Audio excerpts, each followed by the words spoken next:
রাধে রাধে। ওম নমো ভগবতে বাসুদেবায়। ওম নমো ভগবতে বাসুদেবায়। ওম নমো ভগবতে বাসুদেবায়।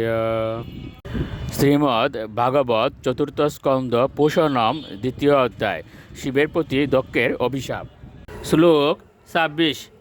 সর্ববক্ষা দ্বিজাবৃত্তৈ ধৃত বিদ্যা তপোব্রতাঃ বিত্ত দেহেন্দ্রিয়া রামা ইয়া চ কা বিচরন্তি।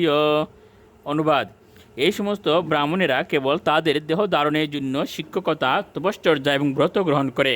তাদের বক্কাবক্য বিচার থাকবে না। তারা কেবল দেহ সুখের জন্য দ্বারে দ্বারে গিয়ে ভিক্ষা করে ধন সংগ্রহ করবে। শ্লোক 27।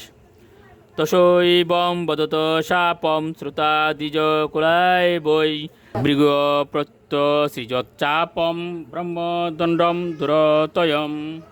অনুবাদ: নন্দীশ্বর জাতি ব্রাহ্মণদের এইভাবে অভিশাপ প্রদান করলে ভৃগুমুনি তখন শিবের অনুগামীদের ভৎসনা করে প্রচণ্ড ব্রহ্মশাপ দিয়েছিলেন। শ্লোক 28। ববব্রত দরা ইয়ে চ তান সমনুব্রতাঃ পাষণ্ডীনস্তে ভবন্তু সৎশাস্ত্র পরিপন্থিন। অনুবাদ: যারা শিবের সন্তুষ্টি বিধানের জন্য ব্রত গ্রহণ করেছে অথবা যারা এই নিয়ম পালন করে তারা নিশ্চিতভাবে নাস্তিক হবে এবং দিব্য শাস্ত্র নির্দেশের বিরুদ্ধ আচরণ করবে। শ্লোক 29। নষ্ট শুচা মুরদিয়ু জটা বস্ম অস্তি দারিণ বিশন্তু শিব দীক্ষায়াম যত্র দৈবম সুরাশবম। অনুবাদ: যারা শিব পূজায় ব্রত গ্রহণ করে তারা এতই মূর্খ যে তারা জটা ভস্ম এবং অস্থি ধারণ করে তার অনুকরণ করে।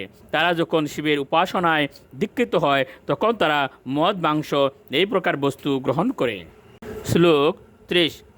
ব্রহ্ম চ ব্রাহ্মণামশ্চৈব ইয়দ্যুয়ম পরিনিন্দত সেতুম বিদারণম সুপম সামত পাষণ্ডম আশ্রিতাঃ। অনুবাদ: ভৃগুমুনি বললেন, যেহেতু তুমি বেদ এবং বৈদিক নির্দেশের অনুসরণকারী ব্রাহ্মণদের নিন্দা করেছ, তাই বুঝতে হবে যে তুমি নাস্তিক মতবাদ অবলম্বন করেছ। রাধে রাধে।